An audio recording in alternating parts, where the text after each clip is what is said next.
มาค่ะวันนี้สู่มาพร้อมกับรถ Toyota Fortuner นะคะเครื่องยนต์ 2.7 ตัว V นะเป็นในส่วนของเครื่องยนต์เบนซินติด LPG มาให้เรียบร้อยนะคะมาพร้อมกับลำสีดำสวยๆแบบนี้เลยค่ะพี่ๆขานะคะในส่วนของภายในนะคะคันนี้ต้องบอกว่าผ่อนค่างวดเริ่มต้นอยู่ที่ 13,000 บาทนะคะภายในได้ในส่วนของโทนสีดำน้ำตาลนะคะพวงมาลัยมัลติฟังก์ชันควบคุมคอนโทรลทั้ง2ฝั่งเลยคันนี้น้องใช้งานไปแล้ว 140,000 กว่ากิโลค่ะพี่นะคะ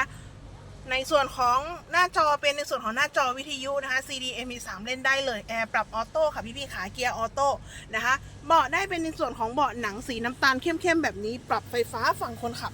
นะคะคันนี้ได้รถปี 2015นะคะปี